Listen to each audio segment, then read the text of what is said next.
हर रोज की तरह दिनेश लाल जी ने अपने शाम के सैर सपाटे से लौट आए थे।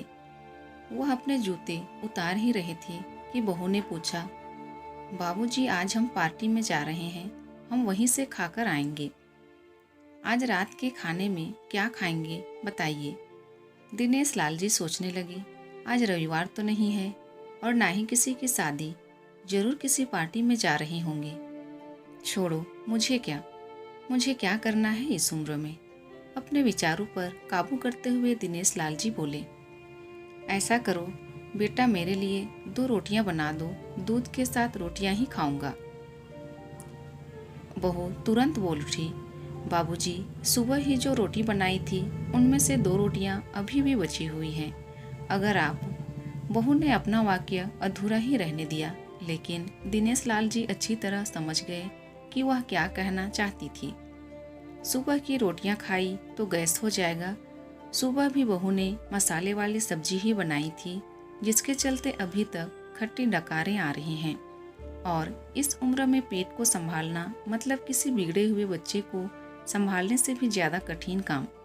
बाबूजी बहू से बोले, नहीं बेटा, इस उम्र में सुबह की रोटी नहीं खा सकता। तुम्हें थोड़ी तकलीफ होगी, लेकिन मेरे लिए 2 ताजी रोटी बना दो। बहू को बहुत गुस्सा आया।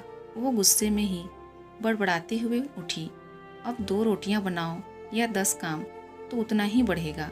आटा गूंथो, रोटियां बनाओ, किचन और बर्तन साफ करो। इन्हें क्या है, इन्हें सिर्फ ऑर्डर देना है, काम तो मुझे करना पड़ता है ना। बस दिन रात इनकी ही सेवा करते रहो।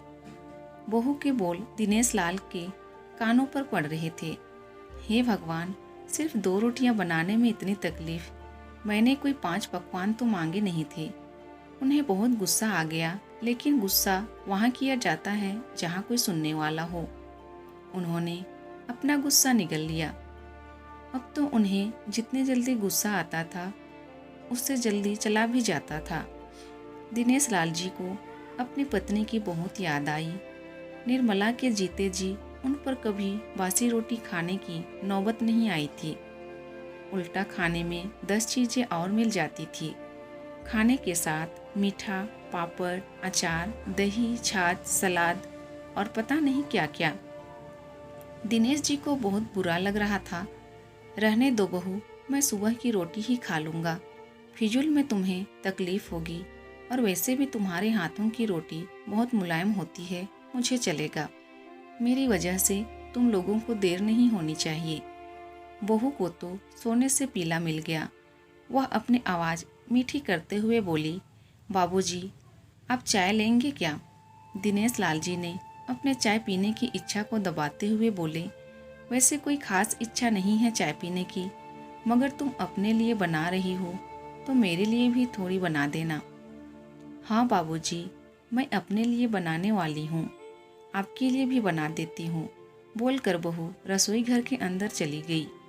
दिनेश लाल जी खुद से ही बातें करने लगे, अभी तो लाखों की जायदाद है मेरे पास, यह घर भी मेरे नाम पर है और खाते में भी लाखों रुपये पड़े हैं।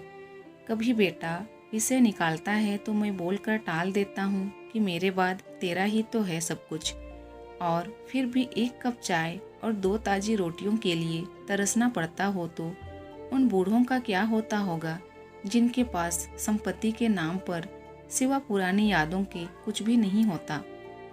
निर्मला को याद करके दिनेश लाल की आंखों में आंसू टपकने लगे और धीरे से गालों पर सरके। निर्मला के होते हुए उन्होंने घर का कोई भी काम नहीं किया था। आर्थिक जवाबदारियों के अलावा उनकी और कोई जवाबदारी नहीं थी।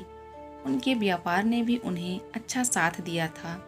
वह भी निर्मला से बहुत प्यार करते थे, लेकिन कभी जता या बता नहीं पाए। वह यह सच्चे दिल से मानते थे कि निर्मला उनकी किसी पूर्व जन्मों के पुण्य का फल है, लेकिन जिंदगी की भागदौड़ में वह निर्मला की मन की इच्छाएं पूरी कर ना सके। उन्हें वैष्णो देवी जाना था, लेकिन हर बार यह यात्रा अगले साल के लिए पोस्टपोन्ड हो जाती। घर बार और संसार की जिम्मेदारियां संभालते संभालते कब उनकी इच्छाएं उन्हीं के साथ चली गई, पता ही नहीं चला। दिनेश लाल जी ने देखा उनके पोता और पोती दोनों ही स्कूल से आ गए थे। दोनों ने अपना बस्ता सोफे पर फेंका और दादाजी की तरफ दौड़कर उनके गले लगते हुए कहने लगे, चलिए ना दादाजी, खेलने चलते हैं। यही निस्वार्थ प्रेम के कुछ पल थे जिनमें दिनेश लाल जी भी बच्चों के साथ बच्चे बन जाते थे और सारे अपने दुख और यादें भूल जाते थे।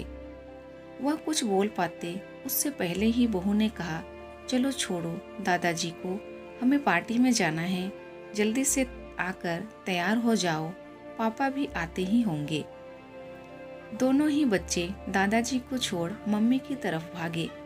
उनकी पोती 7 साल की थी और पोता 5 साल का था। दिनेश लाल जी ने अपनी सोच में डूबे हुए बालकनी की तरफ गए।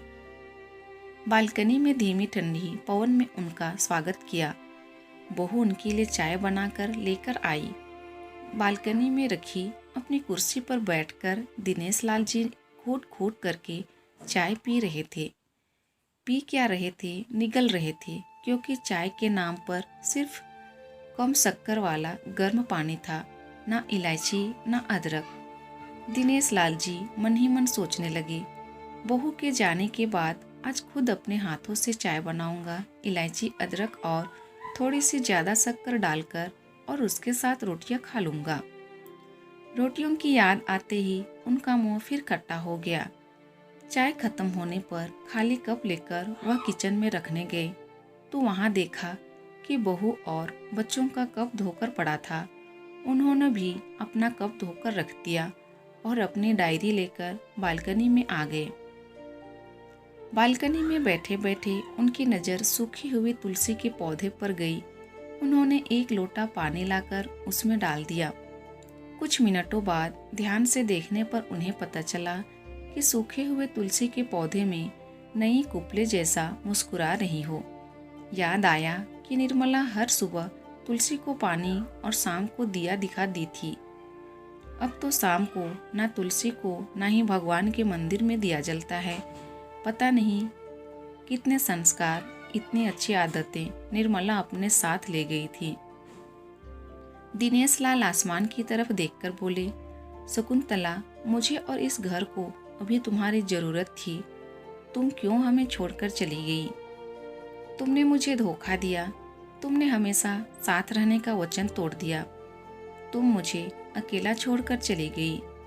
दिनेश लाल की आंखें भर आई। पापा, इतनी ठंडी हवाएं बह रही है और आप हैं कि बालकनी में बैठे हैं। अंदर जाइए, नहीं तो बीमार हो जाएंगे, बेटे ने दिनेश लाल जी से कहा।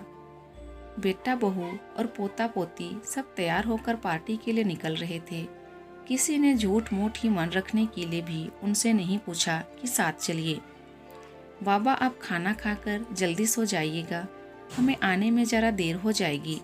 ज़्यादा देर तक जागना आपकी सेहत के लिए अच्छा नहीं है। हमारे पास घर की दूसरी चाबी है, हमारी चिंता मत कीजिए। बेटे जाते हुए कहा, ऐसे बोल रहे हैं कि जैसे मेरी सेहत की बहुत फिक्र है।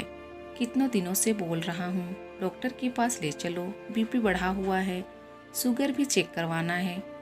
थोड़ा सा भी चलता हूँ तो हाँफने लगता हूँ। बेटा कहता है कि बुढ़ापे में यह सब तो होता ही है, ज़्यादा भ्रम मत पालिए। वाह बेटा, बूढ़े बाप के पास बैठने के लिए थोड़ा सा भी टाइम नहीं है तेरे पास, और पार्टी के लिए टाइम ही टाइम है। ऐसे अनगिनत विचार उनके दिमाग में चल रहे थे, लेकिन फिर भी उन्होंने हाँ में सिर हिलाया। सभी पार्टी में चले गए। दिनेश लाल जी हॉल में रखे कुर्सी पर आकर बैठे। खाना खाने की अभी कोई इच्छा भी नहीं थी, इसलिए टीवी चालू की। आज वैलेंटाइन डे था, प्यार का दिन, इसलिए टीवी पर भी उसी के बारे में दिखा रहे थे। दिनेश लाल जी की नज़र पास में रखे अपनी पत्नी की फ्रेम पर गई, जिसने लाल कलर की साड़ी पहन रखी थी। प्यार तो उन्होंने भी खूब किया था, निर्मला जी से पूरी जिंदगी किया था, जी जान से किया था, लेकिन कभी बोल नहीं पाए। टीवी पर दिखा रहे थे, लोगों ने लाल कपड़े पहन रखे थे, हाथों में लाल फूलों के गुच्छे लेकर वह ग्रीटिंग कार्ड्स की खरीदी कर रहे थे। पता नहीं दिनेश लाल जी के मन में क्या आया, उन्होंने अपने पैसों का बंटवा लिया और निकल पड़े। निर्मला जी के याद में चलते चलते वो एक आइसक्रीम पार्लर के पास पहुँचे। उनको सांस चढ़ गया था। उनके सांसों की गति तेज हो गई थी। आइसक्रीम पार्लर के पास एक कुर्सी पर वह आकर बैठी। तभी वहाँ पर एक छोटी बच्ची आई जो गुब्बारे बेच रही थी। बच्ची बोली, दादाजी गुब्बारे लोगे क्या? इतने ही बचे हैं, बिक जाएंगे तो जल्दी घर चली जाऊंगी। दिनेश लाल जी ने देखा 10-12 रंग बिरंगे गुब्बारे थे। उन्हें याद आया कि निर्मला जी को भी गुब्बारे बहुत पसंद थे, लेकिन अब गुब्बारे लेकर क्या करूं? उन्हें बच्ची की आंखों में सच्चाई और आशा दिखी। उन्होंने 200 रुपये दिए और सारे गुब्बारे खरीद लिए।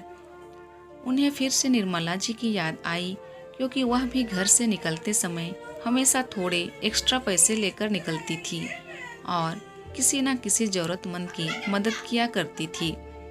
कभी वो टोकते तो वह कहती, हमें भगवान ने लेने वालों के नहीं देने वालों की लाइन में खड़ा किया है और थोड़े से रुपयों के बदले लाखों की दुआएं मिलती है, तो मुझे टोका मत कीजिए।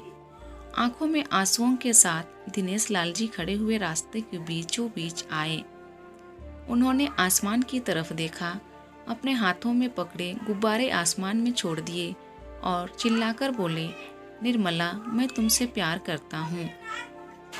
उनके सांसों की गति बढ़ गई, उनका शरीर लड़खड़ाया और जमीन पर धड़ से गिर पड़े और आसपास के लोगों को कुछ भी पता चल पाए उससे पहले ही दिनेश लाल जी ने इस मोह माया की दुनिया को अलविदा कह दिया। उन्हें अपनी पत्नी से मिलने की बहुत जल्दी थी। दोस्तों, अगर ये वीडियो पसंद आए तो प्लीज़ वीडियो को लाइक कीजिए और अगर चैनल में नए हैं तो प्लीज़ मेरे चैनल को सब्सक्राइब कर दीजिए। Thank you.